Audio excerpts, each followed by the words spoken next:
کامران بھاگتا ہوا ہارون کے پیچھے گیا اور کہنے لگا، سر کیا ہو گیا آپ کو؟ آپ کیوں اس طرح سے چیخ رہے تھے؟ میں نے آپ کو چیختے دیکھا تو آپ کی طرف بھاگا، سب خیریت ہے نا؟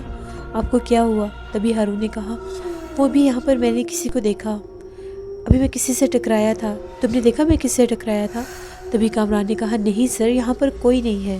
جیسے ہی میں نے آپ کی آواز سنی میں فوراً سے آپ کی طرف بڑھا، لیکن یہاں پر کوئی بھی نہیں تھا۔ آپ نے ضرور کوئی ڈراؤنا خواب دیکھا ہوگا۔ ہاں شاید خواب ہی ہو، کیونکہ ہارون کامران کو کچھ بھی ابھی بتانا نہیں چاہتا تھا۔ وہ پہلے ہی بہت زیادہ تجسس میں تھا، اور اس کے بعد وہ آنکھیں تعقب کرتی ہوئی وہ چھن چھن کی آواز اس کے خیمے تک پہنچ گئی، جس نے ہارون کو بری طرح سے ڈرا کر رکھ دیا تھا۔ تبھی ہارون نے یہ کہا، ہاں شاید کچھ خواب ہی تھا۔ کامران نے کہا، سر کیا آپ مجھے بتائیں گے آپ نے کیسا خواب دیکھا؟ تبھی ہارون نے کہا، نہیں ابھی نہیں، ابھی مجھے سونا چاہیے، میری طبیعت ٹھیک نہیں ہے۔ ہاں سر، مجھے بھی ایسا ہی لگ رہا ہے، آپ کی طبیعت نہیں ٹھیک، آپ نے ضرور کوئی خواب دیکھا ہے، اسی لیے آپ اس حد تک ڈرے ہوئے ہیں۔ ہاں ٹھیک ہے، مجھے سونا ہے، میں سونے چلتا ہوں، ہم صبح بات کرتے ہیں۔ تبھی یہ بات کر کے ہارون فوراً سے اپنے خیمے میں چلا گیا۔ خیمے میں آ کر جیسے ہی وہ اپنے بستر پر لیٹا، اس کا ذہن بری طرح سے جھنجھلا کر رہ گیا۔ چھن چھن کی آواز، آخر یہ لڑکی کون ہے اور یہاں تک کیوں آئی؟ یہ کوئی خواب نہیں تھا، یہ میں نے اپنے ہوش و حواس میں دیکھا تھا۔ ہوش و حواس میں وہ پرسرار ہوائیں مجھے دھکیلتی ہوئی اس جنگل کی طرف لے کر گئیں۔ پھر وہ دیے کی لو جلتی ہوئی سامنے آئی، اور اس میں نے چمکتے ہوئے سفید پاؤں دیکھے جن میں پاسیب تھی۔ آخر وہ لڑکی کون تھی؟ اگر وہ درخت کے پیچھے گئی تھی تو وہاں سے وہ عجیب و غریب مخلوق کیا تھی؟ وہ بہت بھیانک تھی۔ پھر یہ لڑکی یہاں تک آئی، یہ سب کیا ہے؟ مجھے کچھ سمجھ نہیں آ رہی۔ اور کامران نے بھی آج صبح یہ کہا تھا کہ یہ جگہ کچھ عجیب سی ہے۔ اب تو مجھے بھی ایسا ہی لگ رہا ہے کہ یہ جگہ کچھ عجیب سی ہے۔ تبھی انہی خیالوں میں گم ہارون نہ جانے کب سو گیا۔ صبح ہارون کی آنکھ کھلی تو کامران باہر خیموں کے باہر ناشتہ بنوا رہا تھا۔ جیسے ہی ہارون باہر نکلا، ہارون نے دیکھا تو سارے کام ہو چکے تھے۔ تبھی کامران ہارون کے پاس آیا اور آ کر یہ کہنے لگا، سر اب آپ کی طبیعت کیسی ہے؟ ہارون نے کہا، ہاں اب میں بہتر ہوں، ٹھیک ہوں، بس پتہ نہیں رات کو کیا ہو گیا تھا۔ سر میں آپ سے پوچھنا چاہتا ہوں، کیا آپ مجھے نہیں بتائیں گے کہ آپ نے کیا خواب دیکھا تھا؟ تبھی ہارون نے کامران سے یہ کہا، ہاں میں تمہیں ضرور بتاؤں گا، بس تھوڑا سا کام دیکھ لوں، آج ہمیں مارکنگ بھی کرنی ہے۔ اتنے میں شوکت صاحب آ گئے۔ تبھی ہارون نے شوکت صاحب سے یہ کہا کہ آج سے آپ مارکنگ سٹارٹ کر دیں، جس پر شوکت علی نے کہا، جی سر آج ہم مارکنگ شروع کر دیں گے۔ تھوڑی ہی دیر کے بعد ناشتہ کرنے کے بعد ہارون اکیلا بیٹھا تھا، انہی سوچوں میں گم تھا، ان ڈھلوانوں کی طرف، ان درختوں کی طرف دیکھ رہا تھا جہاں وہ پرسرار ہوائیں رات کو ہارون کو دھکیلتے ہوئے لے کر گئی تھیں۔ تبھی کامران آ گیا اور آ کر یہ کہنے لگا، سر آپ ابھی بھی پریشان لگ رہے ہیں، آخر کیا بات ہے؟ آپ مجھے کیوں نہیں بتا رہے؟ سب خیریت ہے نا؟ تبھی ہارون نے کہا، دراصل کامران بات یہ ہے کہ جو رات کو میں نے دیکھا تھا وہ کوئی خواب نہیں تھا۔ کیا مطلب سر؟ ہاں وہ کوئی خواب نہیں تھا، وہ سب کچھ حقیقت میں ہوا۔ جب تم لوگ سارے باہر تھے، جب مزدور وہاں پر آگ جلا کر بیٹھے ہوئے تھے، سب گانے گا رہے تھے، تو میں باہر نکلا، افشاں سے بات کرتا کرتا میں بالکل خیمے کی پچھلی طرف آ گیا۔ ابھی میں ان تاریک جنگلوں کو ہی دیکھ رہا تھا، ایک دم سے مجھے وہاں پر دیے کی لو دکھائی دی۔ میں نہ چاہتے ہوئے بھی اس دیے کی لو کو دیکھنے لگا۔ تبھی پرسرار ہوائیں مجھے دھکیلتی ہوئی اس لو کے پاس لے جانے لگی۔ تم جانتے ہو جب میں وہاں پر پہنچا تو کیا ہوا؟ ہارون نے بہت حیرانگی سے پوچھا، سر کیا ہوا؟ وہاں پر میں نے چھن چھن کی آواز سنی، وہ بہت عجیب آواز تھی۔ پھر میں نے ایک لڑکی کو دیکھا، اس کے بہت سفید پاؤں تھے، اس کے پاؤں میں پاسیب تھی۔ میں نے پوچھا، تم کون ہو؟ تو وہ کہنے لگی، میں ایک پرسرار ہوا ہوں، آسیب ہوں، پچھل پیری ہوں، چڑیل ہوں۔ اور ایک دم سے وہ غائب ہو گئی۔ اسی کو میں نے دوبارہ باہر خیمے کے پاس دیکھا تھا، میں نے اس کی آنکھیں بھی دیکھی۔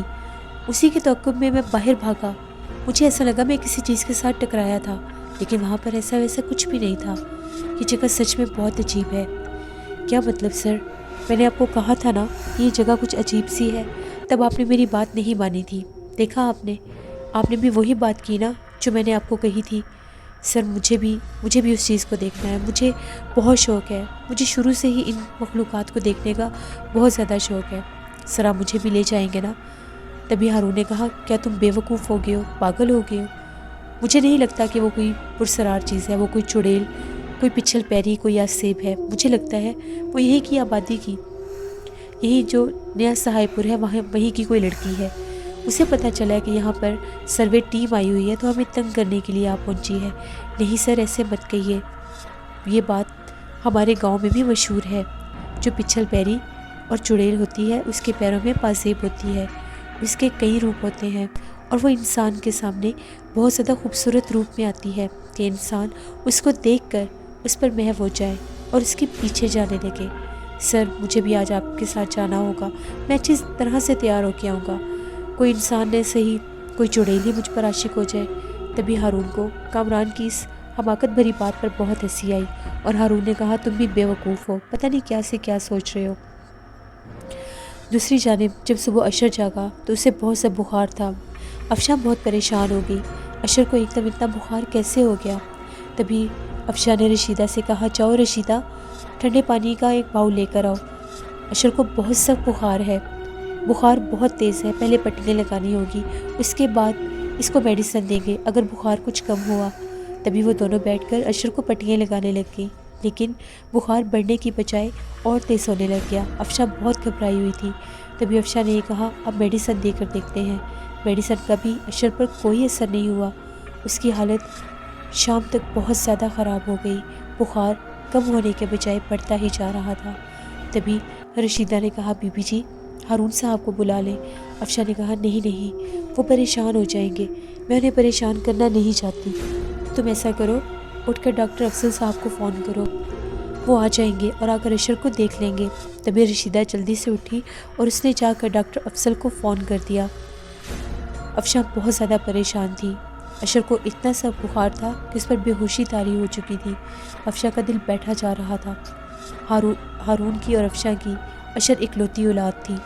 تبھی تھوڑی دیر کے بعد ڈاکٹر صاحب آ گئے۔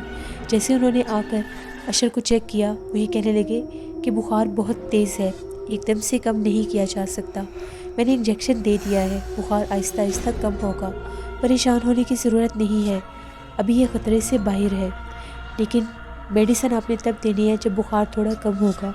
پھر اس نے پوچھا، ہارون صاحب نظر نہیں آ رہے؟ جس پر افشاں نے یہ کہا، جی وہ سروے کے لیے ایک سائٹ پر گئے ہوئے ہیں، اسی لیے تو میں پریشان تھی تو آپ کو گھر پر ہی بلا لیا۔ ڈاکٹر افضل نے کچھ میڈیسن دی اور وہاں سے چلے گئے، لیکن حیرت کی بات یہ تھی کہ اشر کا بخار کم ہونے کے بجائے بڑھتا ہی جا رہا تھا۔ افشاں کا دل بیٹھا جا رہا تھا، آخر وہ کیا کرے؟ ابھی تک ہارون کا بھی فون نہیں آیا تھا، رات کے 11 بجنے والے تھے۔ تھوڑی ہی دیر کے بعد کامران نے ہارون سے کہا، سر میں تو اچھی طرح سے تیار ہوں۔ کامران بڑی اچھی طرح سے تیاری کر کے نئی پینٹ شرٹ پہن کر پرفیوم لگا کر شیو بنا کر آیا تھا۔ کامران کی تیاریاں دیکھ کر ہارون کو ہنسی آ گئی اور ہارون کہنے لگا، جتنے تیار ہو کر تم جا رہے ہو، مجھے تو ایسا لگ رہا ہے کہ تم پر ایک نہیں ہزاروں چڑیلیں عاشق ہو جائیں گی۔ تبھی کامران نے یہ کہا، نہیں سر، مجھے ڈرائیں تو مت، ایسا تو مت کہیں، تو اور کیا کہوں؟ جو حلیہ تم نے اپنا بنایا ہوا ہے اس کو دیکھ کر تو یہی لگ رہا ہے۔ جس پر کامران نے کہا، نہیں سر، وہ تو میں اس چڑیل کو امپریس کرنا چاہتا ہوں، ایسا نہ ہو کہیں مجھ سے پہلے وہ آپ پر ہی عاشق ہوگی ہو۔ جس پر ہارون نے یہ کہا، میں نے تمہیں کہا نا، کوئی ایسے کچھ بھی نہیں ہے، مجھے لگتا ہے وہ یہی گاؤں کی کوئی شریر لڑکی ہے جو ہمیں تنگ کر رہی ہے۔ تبھی ہارون نے یہ کہا، چلو آؤ جیپ میں چلتے ہیں۔ سر کیا مطلب؟ آپ نے تو کہا تھا آپ ڈھلوانوں کی طرف جو درخت ہیں ان سائڈوں پر گئے تھے، وہاں پر جیپ تو نہیں جا سکتی، پھر آپ مجھے جیپ میں کیوں لے کر جا رہے ہیں؟ جس پر ہارون نے یہ کہا، ارے بھائی، ہم اس طرف بھی جائیں گے، اس سے پہلے میں چاہتا ہوں، ابھی رات ہے تو چلو ذرا نکل کر باہر کا وزٹ کرتے ہیں، ابھی یہ جو کھنڈرات کا حصہ ہے تھوڑا سا وہاں سے گھوم کر آتے ہیں، کچھ پتہ تو چلے کہ راستہ کیسا ہے۔ جیسے ہی وہ دونوں اس طرف بڑھے، بہت سنسان اور ویران راستہ تھا، دور دور تک کسی انسان کا وجود نہیں تھا۔ دوسری جانب اشر کی حالت بہت زیادہ خراب ہو گئی، افشاں بہت زیادہ گھبرا گئی۔ افشاں نے رشیدہ سے یہ کہا، ہارون کا ابھی تک فون نہیں آیا، مجھے لگتا ہے کہ مجھے اب ہارون کو فون کرنا چاہیے، اشر کی حالت ٹھیک نہیں ہے، مجھے بہت ڈر لگ رہا ہے، میرا دل بیٹھا جا رہا ہے۔ جیسے ہی افشاں فون کے پاس آئی تو رشیدہ نے ریسیور ٹھیک نہیں رکھا تھا۔ تبھی افشاں نے کہا، رشیدہ جلدی سے یہاں پر آؤ، دیکھو تمہیں کتنی بار منع کیا ہے کہ ریسیور ٹھیک سے رکھا کرو، تم نے شام سے ڈاکٹر صاحب کو فون کیا اور اس وقت سے ریسیور ایسا ہے، ہو سکتا ہے ہارون نے کئی بار کال کی ہو، لیکن انہیں کیسے کال ملے گی؟ تم نے ریسیور ہی خراب کر دیا تھا، پلیز اس چیز کو سمجھو، اس کو ٹھیک سے رکھتے ہیں۔ تبھی رشیدہ نے چور نظروں سے فون کی طرف دیکھا اور وہاں سے چلی گئی اور جا کر اشر کے پاس بیٹھ گئی۔ تبھی افشاں نے ہارون کو فون لگایا۔ جیسے ہی فون بچا، ہارون جیپ چلا رہا تھا۔ ہارون نے جلدی سے اپنا موبائل نکالا اور کان سے لگایا اور پوچھا، افشاں کیسی ہو؟ معذرت چاہتا ہوں، آج فون نہیں کر سکا، کچھ بیزی تھا۔ دراصل آج سے مارکنگ سٹارٹ کر دی گئی ہے، جو پروجیکٹ تیار کرنا ہے اس کے لیے ہم سائٹ پر مارکنگ کر رہے تھے، اس وجہ سے تم سے بات نہیں کر سکا۔ افشاں نے کہا، میں ٹھیک ہوں، لیکن اس کی آواز بہت زیادہ پریشان تھی۔ ہارون فوراً سے پہچان گیا اور کہنے لگا، کیا بات ہے افشاں، تم کچھ پریشان لگ رہی ہو، سب خیریت ہے نا، کیا ہوا؟ تبھی افشاں نے بتایا، اشر کی طبیعت ٹھیک نہیں ہے، اشر کو بہت سخت بخار ہے، صبح سے بخار ہے، میں صبح سے کوشش کر رہی ہوں کہ وہ ٹھیک ہو جائے۔ میں آپ کو بتانا نہیں چاہتی تھی، ابھی آپ کو گئے ہوئے ایک ہی دن ہوا ہے اور میں آپ کو فوراً سے پریشان کر دیتی، لیکن اب اس کا بخار نہیں اتر رہا۔ ڈاکٹر افضل گھر بھی آئے تھے اور میڈیسن دے کر گئے ہیں، انجیکشن بھی دے کر گئے ہیں، لیکن اس کا کچھ اثر نہیں ہوا۔ پلیز ہارون آپ جلدی سے آ جائیں، مجھے بہت ڈر لگ رہا ہے۔ تبھی ہارون کے چہرے کے تاثرات بدلنے لگ گئے۔ ہارون نے کہا، پریشان ہونے کی ضرورت نہیں ہے، اشر کو کچھ نہیں ہوگا، تم فون رکھو، میں ابھی آ رہا ہوں، سائٹ پر میں بعد میں آ جاؤں گا، مجھے اپنے بیٹے سے بڑھ کر کچھ نہیں ہے۔ تبھی ہارون نے فون بند کیا اور کامران سے یہ کہنے لگا، سوری کامران، آج ہم اس طرف نہیں جا سکتے، دراصل اشر کی طبیعت بہت خراب ہے۔ تبھی کامران نے کہا، سب خیریت ہے نا ہارون صاحب، کیا ہوا؟ یار اشر کو بہت سا بخار ہے، افشاں بتا رہی ہے اسے صبح سے بخار ہے اور بخار اترنے کا نام ہی نہیں لے رہا۔ تم جانتے ہو نا، میری جان بستی ہے میرے بیٹے میں اس کے بنا نہیں رہ سکتا، مجھے ابھی نکلنا ہوگا، پلیز تم سارے کام سنبھال لینا، دیکھنا کوئی بھی کام رہ نہ جائے، تمہیں بڑے طریقے سے یہ کام سنبھالنا ہوگا، تم سمجھ رہے ہو نا؟ تبھی کامران نے کہا، سر آپ کو پریشان ہونے کی بالکل بھی ضرورت نہیں ہے، میں نے کہا نا میں سب کچھ سنبھال لوں گا، آپ اکیلے کیسے جائیں گے؟ میں بھی آپ کے ساتھ چلتا ہوں، صبح واپس آ جائیں گے۔ ہارون نے کہا، نہیں نہیں، تمہارا بہت شکریہ، میری غیر موجودگی میں تمہارا یہاں پر ہونا بہت ضروری ہے، ورنہ صحیح سے مارکنگ نہیں ہوگی، اور پروجیکٹ ابھی شروع ہوا ہے اور تمہیں پتہ ہے نا کتنی مشکل سے سٹارٹ ہوا ہے یہ سب، مجھے ابھی نکلنا ہوگا، میں فون پر تمہارے ساتھ رابطے میں رہوں گا، تم ابھی واپس جاؤ اور مجھے یہیں سے نکلنا ہوگا۔ تبھی ہارون نے کامران کو اسی جگہ پر اتار دیا اور خود جیپ لے کر تیزی کے ساتھ چلا گیا اس پرسرار سڑک کے اوپر سے، ویران سڑک کے اوپر سے جیپ تیزی سے غائب ہو گئی۔ اب خیمے بہت دور تھے، کامران وہاں پر اکیلا تھا۔ تبھی کامران نے ادھر ادھر دیکھا، بالکل اندھیرا اور سناٹا تھا، بہت زیادہ عجیب منظر تھا۔ جیسے ہی کامران نے وہاں سے چلنا شروع کیا، کامران کو اپنے عقب سے چن چن کی آواز آئی۔ کامران کے رونگٹے کھڑے ہو گئے، یہ کیا؟ چن چن کی آواز کہاں سے آ رہی ہے؟ جیسے ہی کامران نے پیچھے پلٹ کر دیکھا تو کچھ بھی نہیں تھا، لیکن کامران کو اپنے آس پاس سے چن چن کی آواز یوں آ رہی تھی جیسے اس کے تعاقب میں کوئی چل رہا ہے۔ ادھر سے کامران قدم اٹھاتا تھا، ادھر سے پائل کی آواز آتی تھی۔ کامران کی دل کی دھڑکن بہت زیادہ تیز ہو گئی۔ تبھی کامران نے ادھر ادھر دیکھا تو کامران کو سڑک کے دوسری جانب درختوں کے اندر سے دیے جیسی ایک لو چمکتی ہوئی نظر آئی۔ یہ وہی سب تھا ہو بہو جو ہارون نے بتایا تھا۔ کامران نے پوچھا، کون ہو تم؟ سامنے آؤ۔ میں کہتا ہوں سامنے آؤ، میں نے تمہیں دیکھ لیا ہے۔ تبھی کامران بھاگتا ہوا اس لو کے پیچھے گیا تو وہ کیا دیکھتا ہے، صرف چمکتے ہوئے پاؤں ہیں، اوپر صرف اندھیرا ہے اور نیچے پاؤں چمک رہے ہیں۔ یہ کیسا دیا تھا جس کی روشنی میں چہرہ نظر نہیں آ رہا لیکن پاؤں نظر آ رہے ہیں، اتنے سفید پاؤں اور ان میں چمکتی ہوئی پائلیں، چاندی کی پائلیں تھیں۔ تبھی کامران نے کہا، دیکھو تم جو بھی ہو سامنے آؤ۔ وہ سامنے دیکھ رہا تھا اور چن چن کی آواز پیچھے سے آ رہی تھی، وہ چل آگے رہی تھی اور پائل کی آواز پیچھے سے آ رہی تھی۔ یہ منظر دیکھنے کی دیر تھی، کامران کے ہوش اڑ گئے، وہ بہت ڈر گیا، وہ اتنا تیز بھاگا، تیزی سے بھاگتا بھاگتا اپنے خیمے میں آیا اور آ کر اپنے بستر پر سانس لیا۔ کیا تھا یہ سب؟ یہ سچ میں کوئی انسان نہیں تھا، یہ کوئی انسان ہو ہی نہیں سکتا۔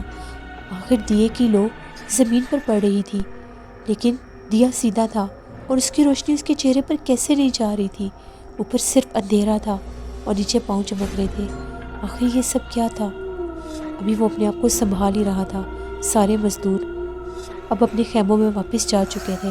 تبھی ایک دم سے کامران کو اپنے خیمے کے باہر سے چن چن کی آواز آئی۔ کامران کا دل زور سے دھڑکنے لگ گیا۔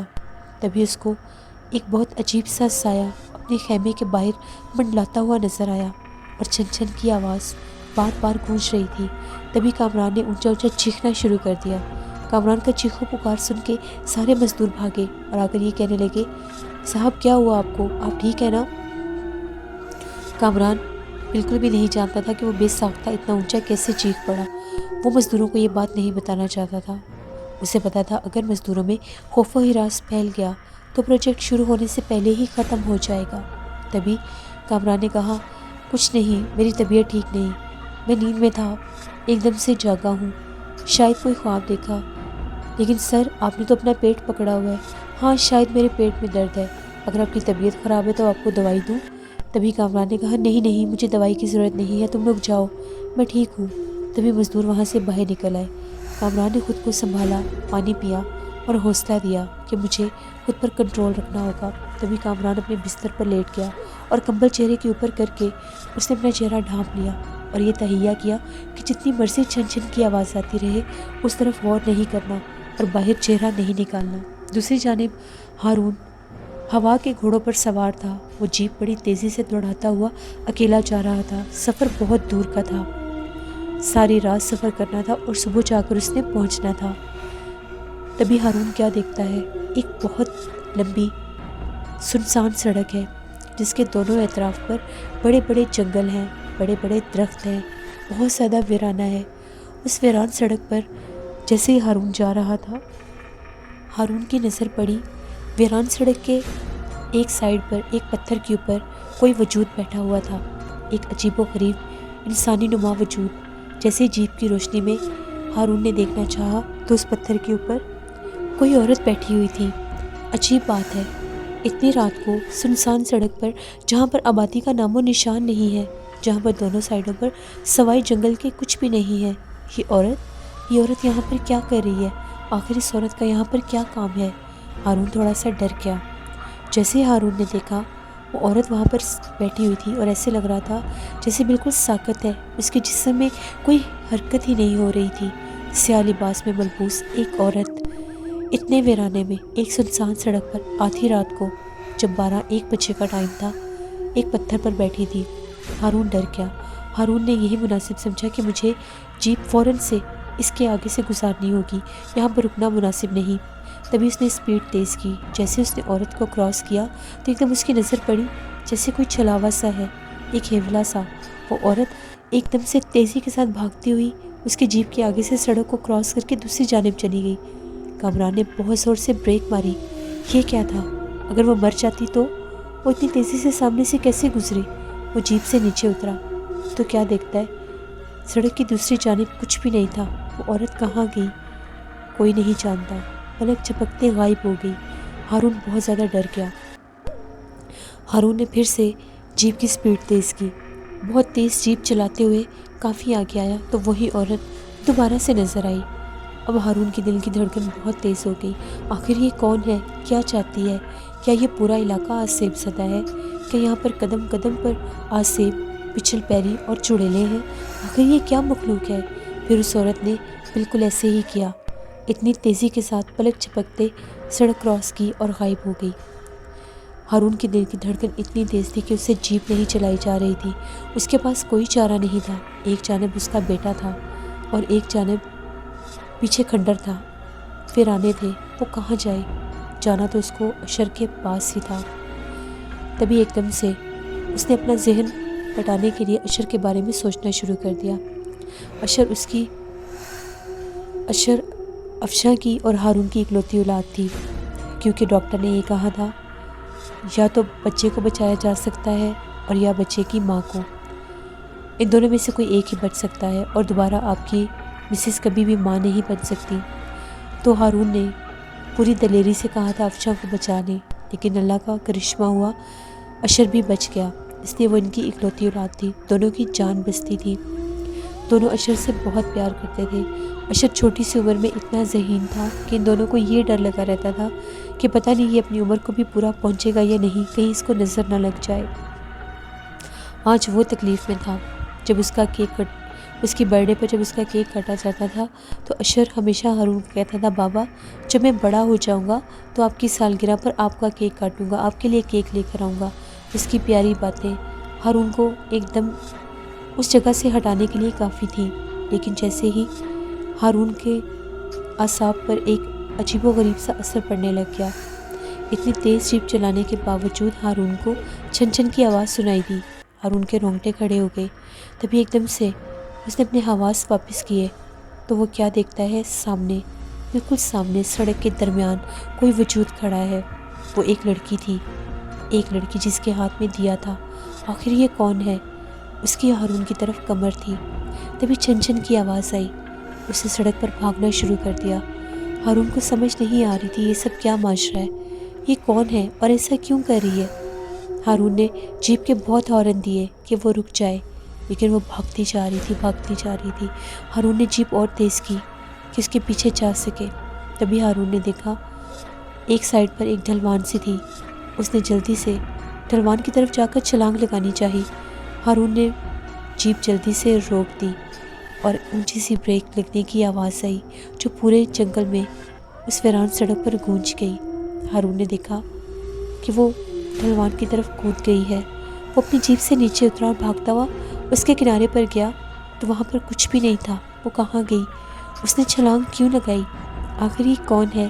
کیا چاہتی ہے؟ یہاں تک کیسے پہنچ گئی؟ اور وہاں پر پڑی ہوئی تھی ایک پاسیب۔ جیسے ہارون نے دیکھا اس نے اس پاسیب کو اٹھا لیا۔ قدیم دور کی پرانی پاسیب تھی، چاندی کی، لیکن بہت چمکدار تھی۔ ہارون نے وہ پاسیب لی اور آ کر اپنی جیب میں رکھ لی اور پھر جیپ چلانے لگ گیا۔ دوسری جانب افشاں اشر کے پاس سو رہی تھی اور رشیدہ بھی ان کے قریب ہی کارپٹ پر سو رہی تھی۔ تبھی ایک دم سے صبح کے 4 بجے کا ٹائم تھا، سحری کے 4 بجے گیٹ بیل بجی تو افشاں کی آنکھ کھل گئی۔ جیپ کا ہارن تھا۔ افشاں نے رشیدہ کو جگایا اور کہنے لگی اٹھو رشیدہ، اٹھو، صاحب آئے ہیں۔ جیسے رشیدہ جاگی وہ اپنے حواسوں میں نہیں تھی، ہڑبڑا اٹھی۔ افشاں نے کہا سنبھالو خود کو، جاؤ باہر ہارون آ گئے ہیں، دروازہ کھولو۔ تبھی رشیدہ لڑکھڑاتی ہوئی گیٹ کے پاس پہنچی۔ جیسے رشیدہ نے گیٹ کھولا ہارون جیپ لے کر اندر آیا اور گھبرائے ہوئے انداز میں بھاگتا ہوا اشر کے پاس آیا۔ اس وقت تک اشر کا بخار اتر چکا تھا۔ افشاں نے خدا کا شکر ادا کیا۔ جیسے ہی ہارون نے اشر کی پیشانی کو چھوا تو ہارون نے کہا اب تو بخار نہیں ہے، شکر ہے اس کا بخار اتر گیا۔ افشاں نے کہا جی بخار ابھی اترا ہے، صبح سے بہت بخار تھا، میں بہت ڈر گئی تھی۔ تبھی ہارون نے ترچھی نظروں سے افشاں کو دیکھا اور کہا بخار تھا یا مجھے واپس بلانے کا بہانہ تھا؟ تبھی افشاں نے کہا نہیں نہیں، خدا کی قسم بخار تھا، ورنہ میں آپ کو کیوں تنگ کرتی، اتنی سنگ دل نہیں ہوں۔ ابھی آپ کو گئے ہوئے 1 دن ہوا تھا اور میں نہیں چاہتی تھی کہ آپ اتنی تیزی سے ڈرائیو کر کے آئیں۔ میں سارے راستے دعائیں مانگتی رہی کہ آپ خیریت سے آئیں، شکر ہے یہ ٹھیک ہوا۔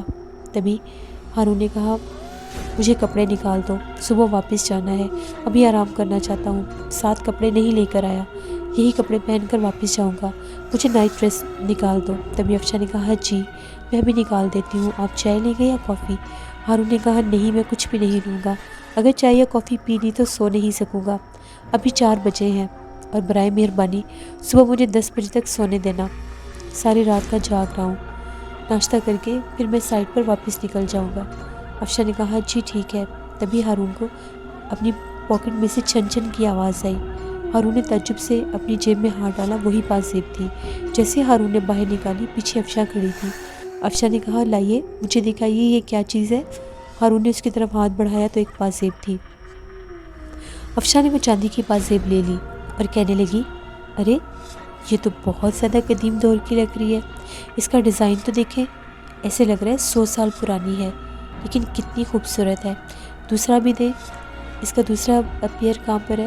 جس پر ہارون نے کہا نہیں بس ایک ہی ہے۔ کیا مطلب صرف ایک ہی لائے ہیں؟ بتائیں گے نہیں کہاں سے لائے ہیں؟ ساری باتیں ابھی پوچھ لو گی، اب مجھے سونا ہے، صبح بتاؤں گا نا۔ جس پر افشاں نے کہا لگتا ہے یہ بھی کوئی پرسرار کہانی ہے۔ جس پر ہارون نے کہا یہی سمجھ لو، صبح بتاؤں گا، میرا نائٹ ڈریس نکال دو۔ تبھی افشاں نے وہ پاسیب لے کر کھڑکی کے سائڈ بورڈ پر رکھ دی اور ہارون کے لیے نائٹ ڈریس نکال کر ہارون کو دے دیا۔ ہارون نے نائٹ ڈریس چینج کیا اور وہ لوگ آرام سے آ کر بیڈ پر لیٹ گئے۔ ابھی وہ لوگ لیٹے ہی تھے، شاید ابھی صبح کی پہلی کرنیں تھی۔ سورج کی پہلی کرن کے ساتھ ہارون، افشاں اور اشر سو رہے تھے۔ تبھی ایک دم سے کھڑکی کے کرٹن ہلنے لگ گئے۔ ایسا لگا کھڑکی کے کرٹن کو کسی نے سائڈ پر کیا ہے۔ تبھی ایک دم سے بند کھڑکی کھل گئی۔ بند کھڑکی کھلنے کی آواز سے افشاں کی آنکھ کھل گئی۔ اس نے کروٹ بدلی، اب اس کا منہ کھڑکی کی طرف تھا۔ جیسے ہی سورج کی کرنیں افشاں کے منہ پر پڑی، اس کی آنکھ کھل گئی۔ کھڑکی کے بالکل پاس ہی پاسیب رکھی ہوئی تھی۔ افشاں نے دیکھا، میں تو رات کو پردے آگے کر کے کھڑکی بند کر کے سوئی تھی، پھر کھڑکی کیسے کھل گئی؟ تبھی اس نے دیکھا کھڑکی کھلی اور اس میں سے بالوں سے بھرا ہوا ایک ہاتھ کھڑکی سے اندر آیا۔ ایسا لگ رہا تھا کہ جیسے وہ ہاتھ کچھ ڈھونڈ رہا ہے۔ تبھی پائل نیچے گر گئی۔ افشاں کی آنکھ پوری طرح سے کھل گئی۔ افشاں یہ منظر اپنی آنکھوں سے دیکھ رہی تھی۔ تبھی وہ ہاتھ بڑھنے لگ گیا، وہ بھیانک ہاتھ، کالا سیاہ بالوں سے بھرا ہوا ہاتھ۔ اس کی لمبائی بہت بڑھ رہی تھی۔ یقیناً وہ کوئی انسانی ہاتھ نہیں تھا، وہ کوئی غیر مرئی مخلوق تھی جس کا ہاتھ بڑھتا ہی جا رہا تھا۔ کھڑکی سے اندر زمین تک ایک لمبا ہاتھ تھا۔ لسنرز، اب آگے آپ لوگ دیکھیں گے کہ وہ کیا چیز تھی۔ آخر ہارون وہ پائل جو گھر لے کر آیا ہے وہ کس کی پائل ہے، اور وہ کون ہے جو یہاں سے پائل اٹھانے آیا ہے؟ دوسری جانب کامران کے پیچھے اگر وہ مخلوق اس کے خیمے تک آئی ہے تو کیا کامران بچ سکے گا؟ کیا ہارون واپس جائے گا تو راستے میں وہی پچھل پیری چڑیل دوبارہ سے اپنا آپ ظاہر کرے گی؟ یہ سب کچھ جاننے کے لیے آپ لوگوں کو دیکھنی پڑے گی ایم اے راحت کے ناول 100 سال پہلے کی نیکسٹ ایپیسوڈ، جو میں کل آن ایئر کروں گی۔ اپنا فیڈ بیک مجھے ضرور دیں، آپ لوگوں کو یہ ناول کیسا لگا؟ جس نے یہ ناول بہت زیادہ ہارر ہے، ابھی میں ساتھ ساتھ پڑھ رہی ہوں تو مجھے آئیڈیا ہو رہا ہے بہت ہارر ناول ہے، آپ لوگوں کو بہت پسند آئے گا۔ جن لوگوں نے ابھی تک ہارر اردو سینٹر کو سبسکرائب نہیں کیا، ہارر اردو سینٹر کو ضرور سبسکرائب کریں۔ اس چینل پر میں اسی طرح سے دلچسپ ہارر ناولز لاتی رہوں گی۔ اپنا بہت سا خیال رکھیے گا۔ Thank you for watching, stay blessed, اللہ نگہبان۔